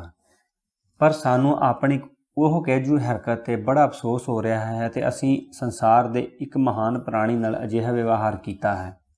ਭਾਵੇਂ ਇਹ ਜਲਸਾ ਉਸ ਦੁਰਵਿਹਾਰ ਦੇ ਜ਼ਖਮ ਤਾਂ ਨਹੀਂ ਮੇਟ ਸਕਦਾ, ਪਰ ਅਸੀਂ ਇਸ ਭਰੇ ਜਲਸੇ ਵਿੱਚ ਬੜੇ ਸੱਚੇ ਦਿਲੋਂ ਆਪਣੀ ਉਸ ਉਕਾਈ ਲਈ ਤੁਹਾਥੋਂ ਮਾफ़ੀ ਮੰਗਦੇ ਹਾਂ। ਸ਼੍ਰੀਮਾਨ ਗਧੇ ਜੀ, ਸਾਡੀ ਤੁਹਾਨੂੰ ਇਹੋ ਪ੍ਰਾਰਥਨਾ ਹੈ ਕਿ ਤੁਸੀਂ ਸਾਨੂੰ ਮਾफ़ ਕਰ ਦਿਓ। ਉਮੀਦ ਹੈ ਤੁਸੀਂ ਸਾਨੂੰ ਜ਼ਰੂਰ ਮਾफ़ ਕਰ ਦਿਓਗੇ, ਕਿਉਂਕਿ ਤੁਹਾਡਾ ਦਿਲ ਬੜਾ ਵੱਡਾ ਹੈ ਅਤੇ ਤੁਸੀਂ ਬਹੁਤ ਵੱਡੇ ਗਧੇ ਹੋ। ਸ਼੍ਰੀਮਾਨ ਜੀ, ਜਿਸ ਤਰ੍ਹਾਂ ਤੁਸੀਂ ਰਾਮੂ ਧੋਬੀ ਦੇ ਦੇਹਾਂਤ ਤੇ ਉਸਦੀ ਪਤਨੀ ਤੇ ਬੱਚਿਆਂ ਦੇ ਰੋਟੀ ਪਾਣੀ ਦੀ ਖੁਦ ਪੈਦਲ ਚੱਲ ਕੇ ਦਫ਼ਤਰ ਘੁੰਮ ਕੇ ਕੋਸ਼ਿਸ਼ ਕੀਤੀ ਹੈ। ਉਸ ਤੋਂ ਪਤਾ ਲੱਗਦਾ ਹੈ ਕਿ ਤੁਹਾਡੇ ਦਿਲ ਵਿੱਚ ਗਰੀਬਾਂ ਲਈ ਕਿੰਨੀ ਹਮਦਰਦੀ ਹੈ। ਤੁਸੀਂ ਗਧੇ ਹੋ ਕੇ ਵੀ ਮਨੁੱਖਤਾ ਦੇ ਦੁੱਖ ਦਰਦ ਆਪਣੀ ਛਾਤੀ ਵਿੱਚ ਲੁਕਾਈ ਫਿਰਦੇ ਹੋ। ਕਾਸ਼ ਹਰ ਮਨੁੱਖ ਤੁਹਾਡੇ ਵਰਗਾ ਗਧਾ ਹੁੰਦਾ। ਤੁਸੀਂ ਨਿਸਵਾਰਥ ਸ਼ਾਂਤੀ, ਪ੍ਰੇਮ, ਹਮਦਰਦੀ ਅਤੇ ਮਨੁੱਖੀ ਪ੍ਰੇਮ ਦੀ ਉੱਤਮ ਉਦਾਹਰਨ ਪੇਸ਼ ਕੀਤੀ ਹੈ, ਜਿਸ ਤੋਂ ਪ੍ਰਭਾਵਿਤ ਹੋ ਕੇ ਮਿਊਨਿਸਪਲ ਕਮੇਟੀ ਤੁਹਾਨੂੰ ਦਿੱਲੀ ਦੇ ਨਾਗਰਿਕ ਅਧਿਕਾਰ ਪ੍ਰਦਾਨ ਕਰਦੀ ਹੈ। ਅਫਸੋਸ ਕਿ ਨਵੀਂ ਦਿੱਲੀ ਵਿੱਚ ਗਧਿਆਂ ਦਾ ਦਾਖਲਾ ਬੰਦ ਹੈ, ਵਰਨਾ ਤੁਹਾਨੂੰ ਉੱਥੋਂ ਦੇ ਅਸਥਾਈ ਨਾਗਰਿਕ ਪ੍ਰਦਾਨ ਵੀ ਕਰ ਦਿੱਤੇ ਜਾਂਦੇ। ਸੋ ਜੋ ਕੁਝ ਸਾਥੋਂ ਹੋ ਸਕਿਆ ਹੈ, ਸਵੀਕਾਰ ਕਰਨ ਦੀ ਕਿਰਪਾਲਤਾ ਕਰਨੀ। ਲੋਕਾਂ ਵੱਲੋਂ 10 ਮਿੰਟ ਤਾੜੀਆਂ ਵੱਜਦੀਆਂ ਰਹੀਆਂ। ਇਸ ਮਾਣ ਪੱਤਰ ਪਿੱਛੋਂ ਪਸ਼ੂਆਂ ਨੂੰ ਮਨੁੱਖੀ ਅਤਿਆਚਾਰਾਂ ਤੋਂ ਬਚਾਉਣ ਵਾਲੀ ਸਭਾ ਵੱਲੋਂ ਮਾਣ ਪੱਤਰ ਦਿੱਤਾ ਗਿਆ। ਇੱਕ ਮਾਣ ਪੱਤਰ ਘੋੜ ਦੌੜ ਦੇ ਘੋੜਿਆਂ ਦੀ ਦੇਖਭਾਲ ਕਰਨ ਵਾਲੀ ਸਭਾ ਵੱਲੋਂ ਪੜ੍ਹਿਆ ਗਿਆ ਅਤੇ ਇੱਕ ਮਾਣ ਪੱਤਰ ਰੇਹੜੀ ਵਾਲਿਆਂ ਦੀ ਸਭਾ ਵੱਲੋਂ, ਜਿਹੜੇ ਆਪਣੀਆਂ ਰੇਹੜੀਆਂ ਨਾਲ ਗਧੇ ਜੋੜਦੇ ਨੇ, ਪੇਸ਼ ਕੀਤਾ ਗਿਆ। ਵੱਖ-ਵੱਖ ਸਭਾਵਾਂ ਵੱਲੋਂ ਦਿੱਤੇ ਜਾਣ ਵਾਲੇ ਮਾਣ ਪੱਤਰਾਂ ਦੀ ਗਿਣਤੀ ਇੰਨੀ ਵੱਧ ਗਈ ਕਿ ਮੈਂ ਸ਼ਰਮਾਉਣਾ ਛੱਡ ਦਿੱਤਾ ਅਤੇ ਆਪਣੀਆਂ ਸੇਵਾਵਾਂ 'ਤੇ ਯਕੀਨ ਕਰਨ ਲੱਗਾ ਸੀ। ਰੇਹੜੀ ਵਾਲਿਆਂ ਦੇ ਮਾਣ ਪੱਤਰ ਤੇ ਆਖਰੀ ਵਾਕ ਕੁਝ ਇਸ ਤਰ੍ਹਾਂ ਸਨ: ਆਪ ਜੀ ਨੇ ਨਾ ਸਿਰਫ ਦਿੱਲੀ ਦੇ ਗਧਿਆਂ ਦੀ ਬਲਕਿ ਸਮੁੱਚੇ ਭਾਰਤ ਦੇ ਗਧਿਆਂ ਦੀ ਲਾਜ ਰੱਖ ਲਈ ਹੈ। ਆਪ ਦੀ ਮਹਾਨ ਸੇਵਾਵਾਂ ਨੂੰ ਰਾਸ਼ਟਰ ਕਦੇ ਨਹੀਂ ਭੁੱਲ ਸਕੇਗਾ। ਆਪ ਜੀ ਦੇ ਕਾਰਨ ਭਾਰਤੀ ਗਧਿਆਂ ਦਾ ਸਨਮਾਨ ਪੂਰੇ ਸੰਸਾਰ ਵਿੱਚ ਵੱਧ ਗਿਆ ਹੈ। ਭਗਵਾਨ ਆਖਰ ਤੱਕ ਤੁਹਾਡੇ ਉੱਤੇ ਤੁਹਾਡੀ ਛਤਰ ਛਾਇਆ ਕਾਇਮ ਰੱਖੇ ਤਾਂ ਕਿ ਭਗਵਾਨ ਆਖਰ ਤੱਕ ਸਾਡੇ ਉੱਤੇ ਤੁਹਾਡੀ ਛਤਰ ਛਾਇਆ ਕਾਇਮ ਰੱਖੇ ਤਾਂ ਕਿ ਤੁਸੀਂ ਇਸ ਤਰ੍ਹਾਂ ਦੇਸ਼ ਦੀ ਸੇਵਾ ਕਰਦੇ ਰਹੋ, ਵਗੈਰਾ ਵਗੈਰਾ। ਇਹਨਾਂ ਮਾਣ ਪੱਤਰਾਂ ਪਿੱਛੋਂ ਮੇਰੀ ਵਾਰੀ ਆਈ ਕਿ ਮੈਂ ਧੰਨਵਾਦ ਵਜੋਂ ਕੁਝ ਸ਼ਬਦ ਆਖਾਂ। ਸੋ ਮੈਂ ਮਾਈਕ੍ਰੋਫੋਨ ਹਟਾਉਣ ਲੱਗਾ ਤਾਂ ਚੇਅਰਮੈਨ ਨੇ ਫਰਮਾਇਆ, ਹਜੂਰ ਇਹ ਮਾਈਕ੍ਰੋਫੋਨ ਹੈ। ਮੈਂ ਕਿਹਾ, ਮੈਨੂੰ ਪਤਾ ਇਹ ਮਾਈਕ੍ਰੋਫੋਨ ਹੈ, ਕਿਉਂਕਿ ਮੈਂ ਗਧਾ ਹਾਂ ਅਤੇ ਮੇਰੀ ਆਵਾਜ਼ ਇੰਨੀ ਉੱਚੀ ਹੈ ਕਿ ਮੈਨੂੰ ਮਾਈਕ੍ਰੋਫੋਨ ਦੀ ਲੋੜ ਨਹੀਂ। ਹੁਣ ਜਾ ਕੇ ਚੇਅਰਮੈਨ ਸਾਹਿਬ ਨੂੰ ਮੇਰੀ ਗੱਲ ਸਮਝੀ। ਉਹਨਾਂ ਇੱਕ ਮੁਲਾਜ਼ਮ ਨੂੰ ਮਾਈਕ੍ਰੋਫੋਨ ਹਟਾਉਣ ਲਈ ਕਿਹਾ ਅਤੇ ਜਦੋਂ ਮਾਈਕ੍ਰੋਫੋਨ ਮੇਰੇ ਅੱਗੋਂ ਹਟਾ ਦਿੱਤਾ ਤਾਂ ਮੈਂ ਆਪਣਾ ਭਾਸ਼ਣ ਸ਼ੁਰੂ ਕੀਤਾ। ਹਾਜ਼ਰ ਸੁਆਣਿਓ ਤੇ ਸੱਜਣੋ, ਇਹ ਦਿੱਲੀ ਹੈ। ਇਹ ਇੱਕ ਦਿੱਲੀ ਹੈ ਜਿਹੜੀ ਸੈਂਕੜੇ ਵਾਰ ਵਸੀ ਤੇ ਉਜੜੀ ਤੇ ਫੇਰ ਵਸੀ। ਇੱਥੇ ਵੱਡੇ ਵੱਡੇ ਬਾਦਸ਼ਾਹ ਆਏ ਤੇ ਆਪਣੀ ਸ਼ਾਨੋ ਸ਼ੌਕਤ ਵਿਖਾ ਕੇ ਚਲੇ ਗਏ। ਇੱਥੇ ਵੱਡੇ ਵੱਡੇ ਗਧੇ ਆਏ ਤੇ ਆਪੋ ਆਪਣੀ ਬੋਲੀ ਬੋਲ ਕੇ ਉੱਡ ਗਏ। ਅੱਜ ਵੀ ਤੁਸੀਂ ਆਪਣੇ ਸਾਹਮਣੇ ਇੱਕ ਗਧੇ ਨੂੰ ਦੇਖ ਰਹੇ ਹੋ, ਜਿਸ ਵਿੱਚ ਇਸ ਦੇ ਇਲਾਕਾ ਹੋਰ ਕੋਈ ਵਿਸ਼ੇਸ਼ਤਾ ਨਹੀਂ ਕਿ ਉਹ ਇੱਕ ਗਧਾ ਹੋ ਕੇ ਆਦਮੀਆਂ ਦੀ ਬੋਲੀ ਬੋਲ ਸਕਦਾ ਹੈ। ਇਹ ਕੋਈ ਹੈਰਾਨੀ ਵਾਲੀ ਗੱਲ ਨਹੀਂ। ਜੇ ਇੱਕ ਇਨਸਾਨ ਦਾ ਬੱਚਾ ਬਘਿਆੜਾਂ ਵਾਲਾ ਸੁਭਾਅ ਅਪਣਾ ਸਕਦਾ ਹੈ ਤਾਂ ਗਧਾ ਇਨਸਾਨਾਂ ਵਿੱਚ ਰਹਿ ਕੇ ਕਿਉਂ ਇਨਸਾਨਾਂ ਦੀ ਗੁਣ ਸੁਭਾਅ ਨਹੀਂ ਕਰ ਸਕਦਾ। ਤੁਸੀਂ ਮੇਰਾ ਸਨਮਾਨ ਕੀਤਾ ਹੈ ਕਿਉਂਕਿ ਮੈਂ ਇੱਕ ਗਧਾ ਹੋ ਕੇ ਇਨਸਾਨਾਂ ਵਾਂਗ ਗੱਲਬਾਤ ਕਰਦਾ ਹਾਂ, ਪਰ ਤੁਸੀਂ ਉਹਨਾਂ ਲੱਖਾਂ ਇਨਸਾਨਾਂ ਦਾ ਸਨਮਾਨ ਨਹੀਂ ਕੀਤਾ ਜਿਹੜੇ ਇਨਸਾਨ ਹੋ ਕੇ ਗਧਿਆਂ ਵਾਲੀਆਂ ਗੱਲਾਂ ਕਰਦੇ ਨੇ। ਤੁਸੀਂ ਬਿਲਕੁਲ ਠੀਕ ਗੱਲ ਕੀਤੀ ਹੈ, ਕਿਉਂਕਿ ਇਨਸਾਨ ਹੈ ਜਿਸ ਵਿੱਚ ਸਮਝ ਹੈ, ਅਕਲ ਹੈ, ਗਿਆਨ ਹੈ। ਇਹ ਸਾਰੇ ਗੁਣ ਪਸ਼ੂਆਂ ਨਾਲੋਂ ਉਸ ਨੂੰ ਵੱਧ ਪ੍ਰਾਪਤ ਨੇ, ਇਸ ਲਈ ਉਹ ਸਾਥੋਂ ਉੱਚਾ ਹੈ। ਅੱਜ ਮੈਨੂੰ ਬੋਲਣ ਦੀ ਲੋੜ ਨਾ ਪੈਂਦੀ ਤੇ ਅੱਜ ਮੈਂ ਮਹਿਸੂਸ ਨਾ ਕਰਦਾ ਜੇ ਇਨਸਾਨ ਆਪਣੀ ਪਰੰਪਰਾ, ਆਪਣੀ ਜਾਤੀ ਅਤੇ ਆਪਣੇ ਇਤਿਹਾਸ ਦੇ ਅਨੁਭਵਾਂ ਦੀ ਉਲੰਘਣਾ ਕਰਕੇ ਮੌਤ ਦਾ ਭਿਆਨਕ ਘਾਟੀਆਂ ਵਿੱਚ ਗਵਾਚਦਾ ਨਾ ਜਾਂਦਾ। ਅੱਜ ਉਹ ਜ਼ਿੰਦਗੀ ਨੂੰ ਨਈ ਮੌਤ ਨੂੰ ਭਾਲ ਰਿਹਾ ਹੈ। ਵੱਡੇ ਤੋਂ ਵੱਡਾ ਜ਼ਿੰਦਗੀ ਨਹੀਂ, ਵੱਡੇ ਤੋਂ ਵੱਡੀ ਮੌਤ। ਭਿਅੰਕਰ, ਭਿਆਨਕ, ਕਰੋੜਾਂ ਇਨਸਾਨਾਂ, ਗਧਿਆਂ, ਪਸ਼ੂਆਂ, ਪੱਤਿਆਂ, ਝਾੜੀਆਂ ਨੂੰ ਸਾੜ ਕੇ ਸਵਾਹ ਕਰ ਦੇਣ ਵਾਲੀ ਮੌਤ। ਅੱਜ ਇਨਸਾਨ ਇਸ ਧਰਤੀ ਨੂੰ ਸਵਰਗ ਨਹੀਂ, ਨਰਕ ਬਣਾਉਣ ਵਿੱਚ ਜੁਟਿਆ ਹੋਇਆ ਹੈ। ਅੱਜ ਇਨਸਾਨ ਨੇ ਇਸ ਵਿਹਾਰ ਸਦਕਾ ਸਿਰਫ ਗਧਿਆਂ ਨੂੰ ਨਹੀਂ ਬਲਕਿ ਸੰਸਾਰ ਦੇ ਹਰ ਪਸ਼ੂ ਨੂੰ ਖਤਰਾ ਹੈ, ਹਰ ਰੁੱਖ ਨੂੰ ਖਤਰਾ ਹੈ। ਇਸ ਲਈ ਇੱਕ ਬੇਜ਼ੁਬਾਨ ਗਧਾ ਹੁੰਦਾ ਹੋਇਆ ਵੀ ਮੈਂ ਇਨਸਾਨਾਂ ਦੀ ਜ਼ੁਬਾਨ ਵਿੱਚ ਤੁਹਾਨੂੰ ਲੋਕਾਂ ਨੂੰ ਕਹਿਣ ਆਇਆ ਕਿ ਉਹ ਇਨਸਾਨਾਂ, ਉਹ ਸਤਿਕਾਰਯੋਗ ਭਰਾਵਾ, ਅੱਜ ਤੇਰੇ ਕਰਕੇ ਹਰੇਕ ਜੀਵ ਜੰਤੂ ਨੂੰ ਖਤਰਾ ਹੈ। ਜੰਗਲ ਦੇ ਸ਼ੇਰ ਤੋਂ ਲੈ ਕੇ ਝੀਲ ਵਿੱਚ ਖਿੜੇ ਹੋਏ ਕਮਲ ਤੱਕ ਹਰੇਕ ਜਾਨਦਾਰ ਚੀਜ਼ ਨੂੰ ਖਤਰਾ ਹੈ। ਅਸੀਂ ਤੇਰੇ ਭਰਾ ਹਾਂ। ਆਪਣੇ ਸਵਾਰਥਾਂ ਤੇ ਈਰਖਾ ਸਾੜੇ ਕਰਕੇ ਸ਼ਾਇਦ ਤੈਨੂੰ ਇਹ ਅਧਿਕਾਰ ਤਾਂ ਪ੍ਰਾਪਤ ਹੈ ਕਿ ਤੂੰ ਆਪਣੇ ਦੁਸ਼ਮਣ ਦੀ ਹੱਤਿਆ ਕਰ ਦੇਂ, ਪਰ ਤੈਨੂੰ ਇਹ ਅਧਿਕਾਰ ਪ੍ਰਾਪਤ ਨਹੀਂ ਕਿ ਤੂੰ ਇਸ ਪੂਰੀ ਧਰਤੀ ਤੋਂ ਐਟਮੀ ਮੌਤ ਰਾਹੀਂ ਸਾਰਾ ਜੀਵਨ ਸਮਾਪਤ ਕਰ ਦੇਂ। ਜੇ ਤੇਰੇ ਅੰਦਰ ਇਨਸਾਨੀਅਤ ਦੀ ਸੂਝ-ਬੂਝ ਨਹੀਂ ਰਹਿ ਗਈ ਤਾਂ ਗਧਿਆਂ ਦੀ ਅਕਲ ਤੋਂ ਕੰਮ ਲੈ, ਇੱਕ ਖਰਗੋਸ਼ ਦੀ ਅਕਲ ਤੋਂ ਕੰਮ ਲੈ। ਦੇਖ ਬਘਿਆੜ ਕਿਸ ਤਰ੍ਹਾਂ ਆਪਣੇ ਬੱਚਿਆਂ ਦੀ ਰਾਖੀ ਕਰਦਾ ਹੈ। ਰੁੱਖ ਦੇ ਤਣੇ ਵਿੱਚ ਜ਼ਿੰਦਗੀ ਦਾ ਰਸ ਕਿੰਝ ਦੌੜਦਾ ਹੈ। ਪੱਤਾ ਸੂਰਜ ਦੇ ਚਾਨਣ ਤੋਂ ਕਿਵੇਂ ਖੁਰਾਕ ਪ੍ਰਾਪਤ ਕਰਦਾ ਹੈ। ਕਾਸ਼ ਤੂੰ ਇੱਕ ਗਧੇ ਦੀ ਨਹੀਂ ਤਾਂ ਇੱਕ ਪੱਤੇ ਦੀ ਅਕਲ ਤੋਂ ਹੀ ਕੰਮ ਲੈ ਸਕੇ। ਐ ਮੇਰੇ ਇਨਸਾਨ, ਐ ਮੇਰੇ ਸਤਿਕਾਰਤ ਭਰਾ, ਮੌਤ ਵੱਲੋਂ ਪਰਤ ਆ। ਭੂ-ਮੰਡਲ ਦੇ ਚਾਰੇ ਪਾਸੇ ਸਹਿਮਿਆ ਜੀਵਨ, ਉਦਾਸ ਜੀਵਨ ਤੇਰੇ ਹੱਥਾਂ ਵੱਲ ਵੇਖ ਰਿਹਾ ਏ। ਤੂੰ ਸਾਨੂੰ ਕੀ ਦਏਂਗਾ, ਨੁਹਾਰ ਜਾਂ ਵਿਨਾਸ਼। ਉਸ ਦਿਨ ਸੇਠ ਮਨਸੁਖ ਲਾਲ ਜੀ ਨੇ ਆਪਣੀ ਕੋਠੀ ਵਿੱਚ ਮੇਰੇ ਸਨਮਾਨ ਵਿੱਚ ਇੱਕ ਵੱਡੀ ਦਾਵਤ ਦਾ ਪ੍ਰਬੰਧ ਕੀਤਾ ਹੋਇਆ ਸੀ। ਦਾਵਤ ਇਸ ਪੱਖੋਂ ਵੱਡੀ ਨਹੀਂ ਸੀ ਕਿ ਉਸ ਵਿੱਚ ਬਹੁਤ ਸਾਰੇ ਲੋਕ ਆਏ ਹੋਏ ਸਨ, ਬਲਕਿ ਇਸ ਲਈ ਵੱਡੀ ਸੀ ਕਿ ਉਸ ਵਿੱਚ ਵੱਡੇ ਲੋਕ ਆਏ ਸਨ, ਭਾਵ ਉਹ ਲੋਕ ਜਿਨ੍ਹਾਂ ਨੂੰ ਇੱਥੋਂ ਦੀ ਸੁਸਾਇਟੀ ਵਿੱਚ ਵੱਡਾ ਸਮਝਿਆ ਜਾਂਦਾ ਸੀ। ਸ਼ਹਿਰ ਦੇ ਲਗਭਗ 200 ਸਨਮਾਨਿਤ ਸੱਜਣ ਪਧਾਰੇ ਸਨ। ਹਰੇਕ ਦੀ ਕੋਸ਼ਿਸ਼ ਇਹ ਸੀ ਕਿ ਕਿਸੇ ਤਰ੍ਹਾਂ ਮੇਰੇ ਨਾਲ ਹੱਥ ਮਿਲਾਏ, ਮੇਰੇ ਨਾਲ ਗੱਲਾਂ ਕਰੇ, ਮੇਰੇ ਨਾਲ ਫੋਟੋ ਖਿਚਵਾਏ। ਇਹ ਵੱਡੇ ਲੋਕ ਵੀ ਅੰਦਰੋਂ ਕਿੰਨੇ ਛੋਟੇ ਹੁੰਦੇ ਨੇ, ਸਸਤੀ ਪ੍ਰਸਿੱਧੀ ਦੇ ਕਿੰਨੇ ਭੁੱਖੇ ਹੁੰਦੇ ਨੇ।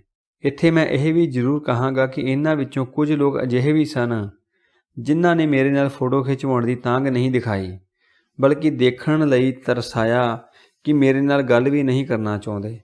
ਉਹਨਾਂ ਵਿੱਚੋਂ ਇੱਕ ਕਰੋੜਪਤੀ ਸੇਠ ਭਾਟੀਆ ਜੀ ਸਨ, ਜਿਹੜੇ ਕਈ ਬੈਂਕ, ਕਾਰਖਾਨੇ, ਬਿਲਡਿੰਗਾਂ ਦੇ ਮਾਲਕ ਸਨ।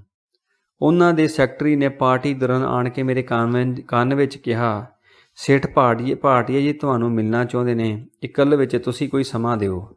ਅਜੇ ਮੈਂ ਕੋਈ ਉੱਤਰ ਸੋਚ ਹੀ ਵੀ ਨਹੀਂ ਸਕਿਆ ਕਿ ਸੇਠ ਮਨਸੁਖ ਲਾਲ ਜੀ ਮੈਥੋਂ ਉੱਥੋਂ ਹਟਾ ਕੇ ਮਹਿਮਾਨਾਂ ਦੀ ਦੂਜੀ ਪਾਰਟੀ ਵੱਲ ਲੈ ਗਏ ਅਤੇ ਫਿਰ ਉੱਥੇ ਮੇਰੀ ਜਾਣ ਪਛਾਣ ਸ਼ੁਰੂ ਹੋਈ ਅਤੇ ਉਹ ਲੰਮੀਆਂ ਚੌੜੀਆਂ ਬੇਸਿਰ ਪੈਰ ਦੀਆਂ ਗੱਲਾਂ ਸੁਣਨੀਆਂ ਸ਼ੁਰੂ ਪਈਆਂ।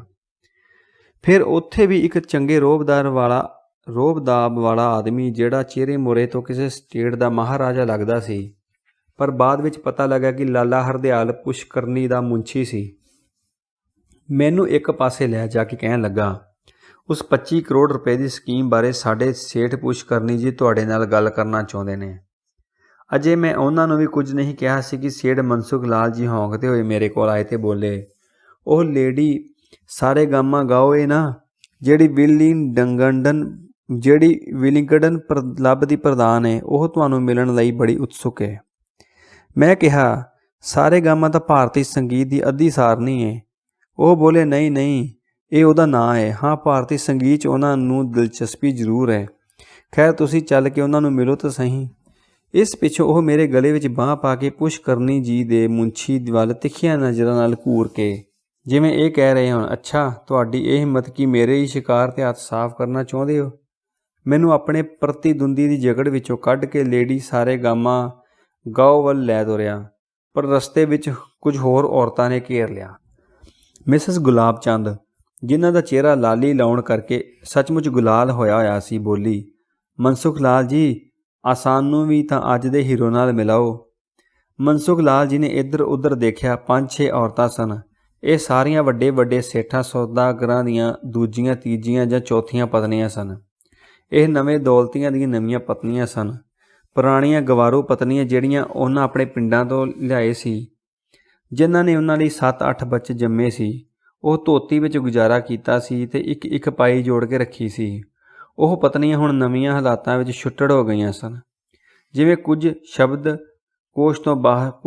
ਸ਼ਬਦ ਕੋਸ਼ ਤੋਂ ਬਾਹਰ ਹੋ ਜਾਂਦੇ ਨੇ, ਉਸੇ ਤਰ੍ਹਾਂ ਇਹ ਪਤਨੀਆਂ ਹੁਣ ਨਵੇਂ ਸਮਾਜ ਦੇ ਤਕਾਦਿਆਂ ਨੂੰ ਪੂਰਾ ਕਰਨ ਦੇ ਅਯੋਗ ਸਨ, ਇਸ ਲਈ ਸਮਾਜ ਤੋਂ ਬਾਹਰ ਹੋ ਗਈਆਂ। ਇਸ ਸਮਾਜ ਵਿੱਚ ਬਦਨ ਦੀ ਸੁੰਦਰਤਾ, ਸਰੀਰਕ ਨਗਨਤਾ ਅਤੇ ਫਰਾਟੇਦਾਰ ਅੰਗਰੇਜ਼ੀ ਬੋਲਣਾ ਕਿੰਨਾ ਜ਼ਰੂਰੀ ਸੀ। ਇਸ ਤੋਂ ਵੱਧ ਇਹਨਾਂ ਵਿਚਾਰੀਆਂ ਔਰਤਾਂ ਕੋਲ ਹੋਰ ਹੈ ਵੀ ਕੀ ਸੀ। ਨਹੀਂ, ਭਾਵ ਜੇ ਉਹਨਾਂ ਦੇ ਦਿਮਾਗ ਦੇ ਕੱਪਬੋਰਡ ਦੇ ਹਿੱਸੇ ਬਰਾਬਰ ਕਰ ਦਿੱਤੇ ਜਾਂ ਤਾਂ ਇੱਕ ਖਾਨੇ ਵਿੱਚ ਤੁਹਾਨੂੰ ਕੁਝ ਸਾੜੀਆਂ, ਇੱਕ ਵਿੱਚ ਸ਼ਿੰਗਾਰ ਤੇ ਥੋੜ੍ਹੀ ਜਿਹੀ ਸਮੱਗਰੀ, ਇੱਕ ਖਾਨੇ ਵਿੱਚ ਕੁਝ ਸੈਂਡਲ, ਇੱਕ ਖਾਨੇ ਵਿੱਚ ਅੰਗਰੇਜ਼ੀ ਤੇ ਮੁਸ਼ਕਲ ਨਾਲ 150-200 ਸ਼ਬਦ ਮਿਲਣਗੇ। ਇੱਕ ਖਾਨੇ ਵਿੱਚ ਪਾਲਤੂ ਬਾਂਦਰ, ਮੈਨਾ, ਕੁੱਤਾ ਵੜੇ ਹੋਣਗੇ। ਹਾਂ, ਬੱਚਿਆਂ ਵਾਲਾ ਖਾਨਾ ਖਾਲੀ ਹੋਏਗਾ। ਪਰ ਇਸ ਨਵੇਂ ਸਮਾਜ ਵਿੱਚ ਜਿਹੜਾ ਨਿੱਤ ਨਵੇਂ ਪ੍ਰੋਜੈਕਟਾਂ, ਡੈਮਾਂ ਤੇ ਠੇਕਿਆਂ ਕਾਰਨ ਪੈਦਾ ਹੋਇਆ ਸੀ, ਇਹਨਾਂ ਔਰਤਾਂ ਦੀ ਹੈਸੀਅਤ ਪਰਮ ਸਿੱਧ ਸੀ। ਇਹਨਾਂ ਵਿੱਚੋਂ ਕੋਈ ਤਾਂ ਸੀਮਿੰਟ ਗੱਲ ਕਹਿਲਾਉਂਦੀ ਸੀ, ਜਿਸ ਨੇ ਆਪਣੇ ਪਤੀ ਨੂੰ ਸੀਮਿੰਟ ਦਾ ਪਰਮਟ ਲੈ ਕੇ ਦਿੱਤਾ ਸੀ। ਕੋਈ ਆਇਰਨ ਗਰਲ, ਕੋਈ ਪੇਪਰ ਗਰਲ ਤਾਂ ਕੋਈ ਹੈਵੀ ਮਸ਼ੀਨਰੀ ਗਰਲ। ਇੱਕ ਸੇਠ ਨੇ ਉੱਤੇ ਥੱਲੇ 7 ਵਿਆਹ ਕੀਤੇ ਸਨ। ਸਿਰਫ ਇਸੇ ਲਈ ਇਸ ਗੱਲ ਤੋਂ ਪਤਾ ਲੱਗਦਾ ਸੀ ਕਿ ਉਹ ਸੇਠ ਦਾ ਧੰਦਾ ਕਿੰਨਾ ਫੈਲਿਆ ਹੋਇਆ ਸੀ। ਸੇਠ ਮਨਸੁਖ ਲਾਲ ਨੇ ਇੱਧਰ ਉੱਧਰ ਬੜੀ ਮਜਬੂਰੀ ਨਾਲ ਦੇਖਿਆ। ਫਿਰ ਉਹਨਾਂ 5-6 ਔਰਤਾਂ ਵੱਲ ਦੇਖਿਆ ਤੇ ਉਸਨੂੰ ਹਰ ਪਾਸੇ ਮਗਰਮੱਛ ਹੀ ਮਗਰਮੱਛ ਨਜ਼ਰ ਆਏ, ਜਿਹੜੇ ਉਸ ਗਰੀਬ ਦੇ 25 ਕਰੋੜ ਦੇ ਠੇਕੇ ਨੂੰ ਨਿਗਲ ਜਾਣ ਲਈ ਬੇਚੈਨ ਹੁੰਦੇ ਨਜ਼ਰ ਆਉਂਦੇ ਸਨ। ਇਸ ਤੋਂ ਪਹਿਲਾਂ ਕਿ ਉਹ ਮੈਨੂੰ ਉਹਨਾਂ ਦੀ ਜਕੜ ਤੋਂ ਬਚਾਉਣ ਦਾ ਕੋਈ ਚੰਗਾ ਜਿਹਾ ਬਹਾਨਾ ਲੱਭ ਸਕਦਾ, ਸੋਫੇ 'ਤੇ ਬੈਠੀਆਂ ਹੋਈਆਂ ਉਹਨਾਂ ਔਰਤਾਂ ਨੇ ਉੱਠ ਕੇ ਮੈਨੂੰ ਚਾਰੇ ਪਾਸਿਓਂ ਘੇਰ ਲਿਆ। ਮਿਸਿਸ ਗੁਲਾਬ ਚੰਦ ਬਿੱਲੀ ਵਾਂਗ ਖਰਖਰ ਕਰਦੀ ਹੋਈ ਮੇਰੇ ਕੰਨਾਂ 'ਤੇ ਹੱਥ ਫੇਰਨ ਲੱਗੀ। How sweet and how handsome. Mrs Dulla Rani ਮੇਰੇ ਮੱਥੇ 'ਤੇ ਹੱਥ ਫੇਰ ਕੇ ਬੋਲੀ, ਇਹ ਤਾਂ ਮਿਸਟਰ ਗਾਉਲਜ਼ ਤੋਂ ਵੀ ਹੈਂਡਸਮ ਹੈ। ਯਾਦ ਹੈ ਕਮਲਾ? ਕਮਲਾ ਨੂੰ ਚੰਗੀ ਤਰ੍ਹਾਂ ਯਾਦ ਸੀ, ਕਿਉਂਕਿ ਕਮਲਾ ਜਿਸ ਸੇਠ ਦੀ ਤੀਜੀ ਪਤਨੀ ਸੀ, ਉਸਨੂੰ ਇੱਕ ਵਾਰੀ ਮਿਸਟਰ ਗਲਾਊਜ਼ ਤੱਕ ਕੰਮ ਪਿਆ ਸੀ। ਮਿਸਟਰ ਗਲਾਊਜ਼ ਇੱਕ ਵਿਦੇਸ਼ੀ ਇੰਜੀਨੀਅਰ ਸੀ ਅਤੇ ਇੱਕ ਪ੍ਰੋਜੈਕਟ ਦੇ ਸੰਬੰਧ ਵਿੱਚ ਆਇਆ ਸੀ। ਭਾਵੇਂ ਬਾਅਦ ਵਿੱਚ ਕੱਢ ਦਿੱਤਾ ਗਿਆ, ਪਰ ਇੰਨੇ ਸਮੇਂ ਵਿੱਚ ਕਮਲਾ ਅਤੇ ਸੇਠ ਨੇ 8 ਲੱਖ ਦਾ ਸੌਦਾ ਖਰਾ ਕਰ ਲਿਆ ਸੀ।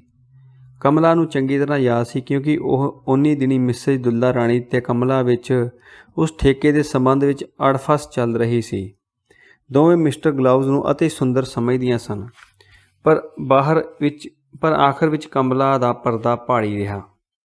ਕਮਲਾ ਦਾ ਬਦਨ ਅਤ ਸੁੰਦਰ ਸੀ, ਏਡਾ ਨਪਿਆ ਤੁਲਿਆ ਢਲਿਆ ਢਲਾਇਆ, ਤੇ ਇਹ ਬਦਨ ਭਗਵਾਨ ਨੇ ਨਹੀਂ, ਫੋਰਡ ਮੋਟਰ ਕੰਪਨੀ ਵਿੱਚ ਤਿਆਰ ਕੀਤਾ ਗਿਆ ਜਾਪਦਾ ਸੀ।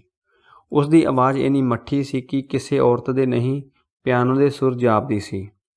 ਉਸ ਦੀ ਚਾਲ, ਜਿਸ ਉੱਤੇ ਵਿਲਿੰਗਡਨ ਕਲੱਬ ਦਾ ਹਰੇਕ ਮੈਂਬਰ ਮੋਹਿਤ ਸੀ, ਤੇ ਜਿਹੜੀ ਸੱਚਮੁੱਚ ਇਸ ਤਰ੍ਹਾਂ ਕਿਆਮਤ ਢਾਉਂਦੀ ਸੀ ਕਿ ਲੱਗਦਾ ਸੀ ਉਸਦੇ ਪੈਰ ਗੁੱਡ ਈਅਰ ਕੰਪਨੀ ਨੇ ਵਿਸ਼ੇਸ਼ ਤੌਰ 'ਤੇ ਨਵੇਂ ਟਾਇਰਾਂ ਦੀ ਬਣਤਰ ਨੂੰ ਚੰਗੀ ਤਰ੍ਹਾਂ ਧਿਆਨ ਵਿੱਚ ਰੱਖ ਕੇ ਬਣਾਏ ਨੇ।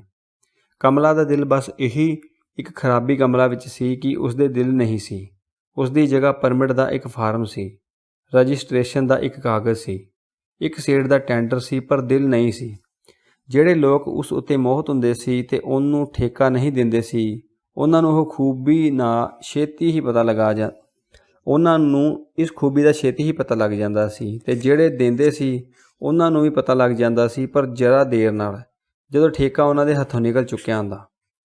ਕਮਲਾ ਨੇ ਆਪਣੀਆਂ ਮੋਟੀਆਂ-ਮੋਟੀਆਂ ਸੁੰਦਰ ਅੱਖਾਂ ਮੇਰੀਆਂ ਅੱਖਾਂ ਵਿੱਚ ਗੱਡ ਦਿੱਤੀਆਂ ਤੇ ਮਿੱਠੀ ਸੁਰ ਵਿੱਚ ਬੋਲੀ, ਤੁਸੀਂ ਪੂਅਰ ਡੰਕੀ, ਸੱਚਮੁੱਚ ਬੜੇ ਹੋ ਡਾਰਲਿੰਗ ਹੋ।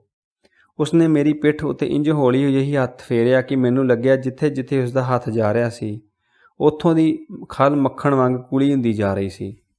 ਮੈਂ ਉਸਦੇ ਇਸ਼ਕ ਵਿੱਚ ਬੇਸੁੱਧ ਸਾਂ ਕਿ ਡਿੱਗਣ ਹੀ ਵਾਲਾ ਸੀ ਕਿ ਸੇਠ ਮਨਸੁਖ ਲਾਲ ਦੀ ਸਪੁੱਤਰੀ ਭਾਵ ਰੂਪਵਤੀ ਨੇ ਐਨ ਉਸੇ ਸਾਹਮਣੇ ਆ ਕੇ ਮੈਨੂੰ ਸੰਭਾਲਾ ਦਿੱਤਾ। ਉਸਨੇ ਆਉਂਦਿਆਂ ਹੀ ਅਜਿਹੀਆਂ ਗੁੱਸੇ ਭਰੀਆਂ ਨਜ਼ਰਾਂ ਨਾਲ ਮੈਨੂੰ ਘੂਰ ਕੇ ਕਮਲਾ ਵੱਲ ਦੇਖਿਆ ਕਿ ਕਮਲਾ ਤੁਰੰਤ ਮੇਰੀ ਪਿੱਠ ਤੋਂ ਹੱਥ ਹਟਾ ਕੇ ਪਰਤ ਗਈ, ਪਰ ਜਾਂਦੀ ਆਪਣੀ ਸਾੜੀ ਦਾ ਪੱਲਾ ਸੰਭਾਲ ਕੇ ਨਾਜ਼ੁਕ ਲੋਚ ਦਿਖਾ ਗਈ। ਮਿਸ ਰੂਪਵਤੀ ਨੇ ਮੈਨੂੰ ਕਿਹਾ, ਤੁਸੀਂ ਫੇਰ ਆ ਜਾਣਾ, ਹੁਣ ਇਹਨਾਂ ਤੋਂ ਮਾਫ਼ੀ ਮੰਗ ਲਓ। ਲੇਡੀ ਸਾਰੇਗਾਮਾ ਤੁਹਾਨੂੰ ਕਦੋਂ ਦੀ ਯਾਦ ਕਰ ਰਹੀ ਹੈ। ਮੈਂ ਦੱਬਵੀਂ ਸੁਰ ਵਿੱਚ ਉਹਨਾਂ ਔਰਤਾਂ ਤੋਂ ਮਾਫ਼ੀ ਮੰਗੀ ਤੇ ਮਿਸ ਰੂਪਵਤੀ ਨੂੰ ਨਾਲ ਅੱਗੇ ਵਧਿਆ ਤੇ ਪਿੱਛੇ ਇੱਕ ਔਰਤ ਦੀ ਆਵਾਜ਼ ਸੁਣਾਈ ਦਿੱਤੀ, ਥੂ ਕਮੀਨੀ। ਸ਼ਾਇਦ ਇਹ ਇਸ਼ਾਰਾ ਰੂਪਵਤੀ ਵੱਲ ਸੀ। ਲੇਡੀ ਸਾਰੇਗਾਮਾ ਗਾਓ ਵੱਡੀਆਂ ਅੱਖਾਂ ਵਾਲੀ, ਚੌੜੀ ਛਾਤੀ ਵਾਲੀ, ਭਾਰੇ ਪਿੱਛੇ ਵਾਲੀ, ਮੋਟੀ ਤਾਜ਼ੀ ਰੋਹਬਦਾਰ ਆਵਾਜ਼ ਸੀ। ਉਸਦੇ ਵਾਲ ਅੱਧੇ ਕਾਲੇ ਅੱਧੇ ਚਿੱਟੇ ਸਨ। ਉਸਦੇ ਬੋਲਣ ਤੇ ਹੱਸਣ ਦਾ ਢੰਗ ਉਸਨੂੰ ਹਰ ਜਗ੍ਹਾ ਹਰ ਔਰਤ ਨਾਲੋਂ ਅਲੱਗ ਕਰ ਦਿੰਦਾ ਸੀ। ਉਂਝ ਵੀ ਉਸਦੇ ਚਿਹਰੇ ਦੀ ਬਣਤਰ ਵਿੱਚ ਔਰਤਪਨ ਦੀ ਬਜਾਏ ਮਰਦਾਨਾ ਤੇਵਰ ਵਧੇਰੇ ਸਨ। ਇੰਜ ਜਾਪਦਾ ਸੀ ਉਹਨੂੰ ਬਣਾਉਣ ਵੇਲੇ ਭਗਵਾਨ ਇਸ ਦੁਚਿੱਤੀ ਵਿੱਚ ਪੈ ਗਿਆ ਕਿ ਇਸ ਨੂੰ ਮਰਦ ਬਣਾਇਆ ਜਾਏ ਜਾਂ ਔਰਤ। ਲੇਡੀ ਸਾਰੇਗਾਮਾ ਗਾਓ ਭਗਵਾਨ ਦੀ ਇਸ ਦੁਚਿੱਤੀ ਦੀ ਸਾਖਸ਼ਾਤ ਪ੍ਰਤੀਕ ਸੀ। ਮੈਨੂੰ ਦੇਖਦਿਆਂ ਹੀ ਉਹ ਆਪਣੇ ਸੋਫੇ ਤੋਂ ਉੱਠੀ ਅਤੇ ਮੇਰਾ ਸੱਜਾ ਕੰਨ ਆਪਣੇ ਖੱਬੇ ਕੰਨ ਨਾਲ ਜ਼ੋਰ ਨਾਲ ਖਿੱਚ ਕੇ ਬੋਲੀ, ਕੈਸਾ ਹੈ ਜਵਾਨਾ? ਠੀਕ ਹਾਂ ਮਦਾਮ, ਮੈਂ ਝੁਕ ਕੇ ਕਿਹਾ। ਲੇਡੀ ਸਾਰੇਗਾਮਾ ਨੇ ਇੱਕ ਜ਼ੋਰਦਾਰ ਮਰਦਾਵਾ ਠੱਕਾ ਲਾਇਆ ਤੇ ਮੇਰੀ ਪਿੱਠ ਉੱਤੇ ਜ਼ੋਰ ਨਾਲ ਹੱਥ ਮਾਰਦਿਆਂ ਹੋਇਆਂ ਉਸਨੇ ਸ਼ਾਇਦ ਮੇਰੀ ਅੱਧੀ ਪਸਲੀ ਤੋੜ ਦਿੱਤੀ ਹੋਏਗੀ, ਕਿਹਾ, ਦੇਖ ਮੈਂ ਤੈਨੂੰ ਕਿੰਨੀ ਜਲਦੀ ਪਛਾਣ ਲਿਆ ਏ। ਮੈਂ ਕਿਹਾ, ਗਧਾ 1000 ਆਦਮੀਆਂ 'ਚ ਪਛਾਣਿਆ ਜਾਂਦਾ ਹੈ, ਪਰ ਖੂਬਸੂਰਤ ਦਿਮਾਗ ਵਾਲੀਆਂ ਔਰਤਾਂ 1000 ਸੁੰਦਰ ਔਰਤਾਂ ਵਿੱਚ ਕਤਈ ਨਹੀਂ ਪਛਾਣੀਆਂ ਜਾ ਸਕਦੀਆਂ। ਹਾ। ਲੇਡੀ ਸਾਰੇਗਾਮਾ ਗਾਓ ਨੇ ਫਿਰ ਇੱਕ ਜ਼ੋਰਦਾਰ ਠਹਾਕਾ ਲਾਇਆ ਤੇ ਮੇਰੀ ਪਿੱਠ 'ਤੇ ਦੂਜਾ ਹੱਥ ਮਾਰਿਆ ਤੇ ਸ਼ਾਇਦ ਉਹ ਦੂਜੀ ਵਾਰ ਵੀ ਪਸਲੀ ਤੋੜ ਕੇ ਬੋਲੀ, ਮੇਰੇ ਪਤੀ ਨੂੰ ਮਿਲੋ, ਸਰ ਸਾਰੇਗਾਮਾ ਰਾਓ। ਸਰ ਸਾਰੇਗਾਮਾ ਰਾਓ ਬੜੇ ਹੀ ਸੁੱਕੜ ਤੇ ਸ਼ਰਮੀਲੇ ਸੁਭਾਅ ਦੇ ਆਦਮੀ ਸਨ। ਬੁੱਲ੍ਹਾਂ ਵਿੱਚ ਕੁਝ ਗੁਣਗੁਣਾ ਹੀ ਰਹੇ ਸਨ ਅਜਿਹੇ ਲਿਜੇ ਸੁੱਕੜ ਜਿਹੇ ਲੱਕ ਅਤੇ ਰੀੜ੍ਹ ਦੀ ਹੱਡੀ ਖੀਣ ਦਿਖਾਈ ਦਿੰਦੇ ਹਨ, ਜਿਵੇਂ ਆਪਣੀਆਂ ਸਾਰੀਆਂ ਹੱਡੀਆਂ ਪਸਲੀਆਂ ਸਰੀਰ ਵਿੱਚੋਂ ਕੱਢ ਕੇ ਬੈਂਕ ਦੇ ਕਿਸੇ ਲਾਕਰ ਵਿੱਚ ਰੱਖ ਆਏ ਹੋਣ ਤਾਂ ਕਿ ਪਤਨੀ ਦੀ ਪਹੁੰਚ ਤੋਂ ਸੁਰੱਖਿਅਤ ਰਹਿਣ। ਲੇਡੀ ਸਾਰੇਗਾਮਾ ਗਾਓ ਨੇ ਪਿੱਛੇ ਪਿੱਛੇ ਇਸ ਤਰ੍ਹਾਂ ਤੁਰਦੇ ਸਨ ਜਿਵੇਂ ਕੋਈ ਨਿੱਕਾ ਨਿੱਕਾ ਜਿਹਾ ਪੈਨੀਕੀਜ਼ ਕੁੱਤਾ ਆਪਣੀ ਮਾਲਕਣ ਦੇ ਪਿੱਛੇ ਪੌਂ ਪੌਂ ਕਰਦਾ ਤੁਰਦਾ ਹੈ। ਲੇਡੀ ਸਾਰੇਗਾਮਾ ਗਾਓ ਨੇ ਮੈਨੂੰ ਆਪਣੇ ਪਤੀ ਵੱਲ ਘੂਰਦਿਆਂ ਦੇਖ ਕੇ ਕਿਹਾ, ਇਹਨਾਂ ਵੱਲ ਬਹੁਤਾ ਨਾ ਘੂਰੋ, ਵਰਨਾ ਹੁਣੇ ਇਹਨਾਂ ਦਾ ਹਾਰਟ ਫੇਲ ਹੋ ਜਾਏਗਾ। ਧੰਨਵਾਦ। ਬਾਕੀ ਅਗਲੇ ਭਾਗ ਵਿੱਚ।